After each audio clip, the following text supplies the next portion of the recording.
Hey there, what's going on? It's Andres here. Just really want to share quickly some quick tips on optimizing the marketing for your business in order to really take it up to the next level. So if you're a chiropractor, a massage therapist, you have a local brick and mortar gym or studio or yoga studio, whatever it is, you're definitely going to find this handy because I see a lot of people miss out on this strategy, and maybe you're not one of them. And if you are doing this strategy, good for you. First, I want to share with you what inspired me to really come up with this. As you see, I got my desk here. It's still a little messy. You see that little heating pad right there? It's nice. Heat up my glutes, keep them nice and loose. You know, play a lot of soccer, do a lot of sprints, so gotta make sure keep my muscles nice and warm. So as you see right here, right? Maybe to you it's a little messy, but you should have seen it. You should have seen that desk 10 minutes ago.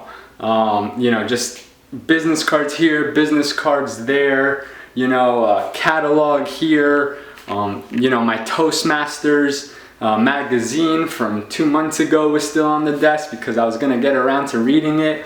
But the truth is that I didn't, right?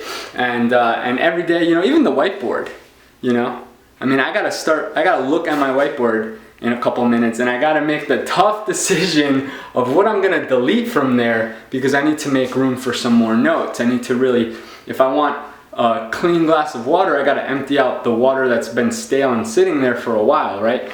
At the end of the day, when I first came across feng-shui when I was 19, it really just made me aware of what having a clear space, right? A clear desktop, a clear desk, just clear files on your computer, clear organization, what it really does to you internally, right? Because I remember as a kid growing up, I was really messy. My mom kind of spoiled me, but the truth was that I would make a mess out of my room. Me and my cousins would play in my room and we would make a mess, toys all over the place, ripped paper, feathers from pillow fights, my books, just a complete mess, you could imagine. I had a lot of cousins.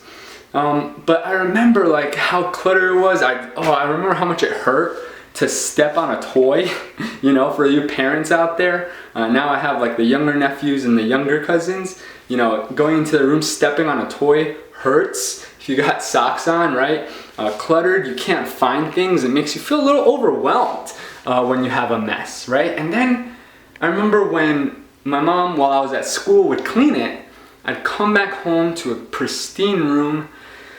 I can remember just wanting to be in my room, just wanting to enjoy the freshness, enjoy the space, enjoy the flow. And as a kid, you never realize and you never pay attention to those like internal feelings and emotions. But really what I came to realize later on, it was like, wow, like it was actually a tangible feeling. Even though, it was just my room that was cleared up and there was space made for me inside, like in my solar plex, right at the center of my chest, in my mind.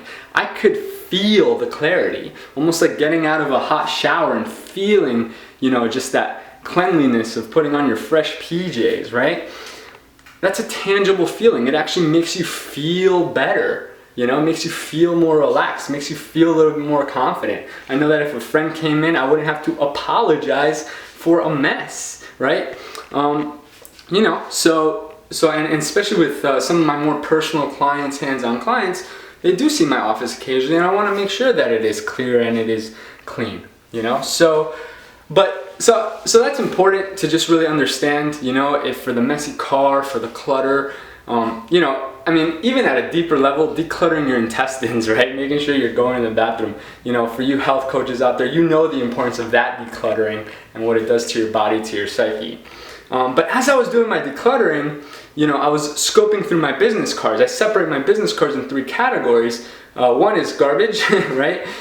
2 is business cards related to the niche of my clients, right? So anybody within the health and wellness and life coaching business, I keep those business cards separately because those are people that could be potential business for me, right?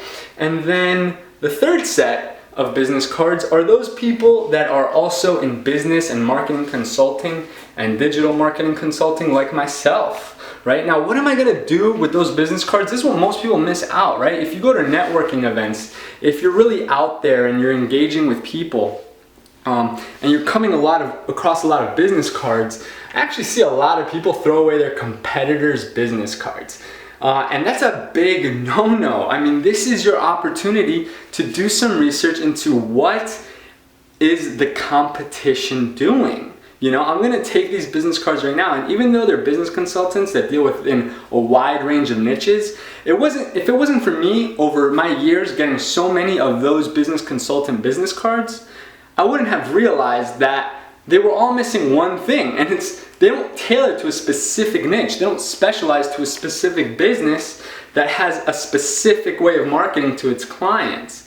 You know, and after a lot of that is when I realized, well, I had to take my two passions, which was marketing and business and sales, and health and wellness, and nutrition, and self-development, and take those two and really turn them into a business where I could help people, right? So I came across a few more business consultant business cards of people that I've met at networking events or business expos. I'm about to hop on their website and see how they do business, see what I can get from it, see what I can tailor, see maybe what is it that they're missing that I have to offer, right? And you have to see, I want to be really straightforward with you about that and about my strategy, because, you know, I sat down with a client just the other day, and actually I've sat down with several, and I asked a very clear question when we start the interview process. And in that questionnaire I ask, what are the three major competitors and what do they have, what do you have that they're missing?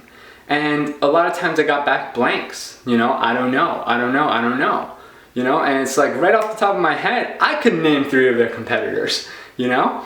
And if they couldn't, that was a concern, and that was something that I really worked with them with, because you have to do that market research for you to see what you have to offer. Maybe you can create a YouTube channel, because most chiropractors don't have YouTube channels. You know, maybe you can create a nice little educational program on the side that you can give away for free in exchange for their email address, which most people don't have, right? Email autoresponders and normally engaging with your clients. Is that something that you're doing? Is that something that you're participating in? And if it wasn't for me decluttering, I wouldn't have came across more of that insight, you know, in those business cards. So once again, study your competitor, really look at them. I mean, you know, I used to get told, don't worry about the competition. And really what I realized when I was contracted by that nutrition company, and I was told don't worry about the competition, was because the leaders in that organization were actually nervous that if I did research into those other competitors, that maybe I would like their strategies better, and I'd actually want to take my skills and experience and go to that other company in order to promote for them, you know? And that level of insecurity, I mean, you're holding back your team, you're holding back the growth of your company. And what most experts will tell you is do that research, look into it. It's the best research you can have. You can maybe even learn something from them, and you can't let the ego get in the way and say, well, I have nothing to learn from them because I'm better, you know, because that's all relative. So other than that, guys, get to your research. One of the best ways for you to grow your business is to really look at what the surrounding people are doing that or are not doing that you can implement. So other than that, guys, have a good day, declutter, and take care.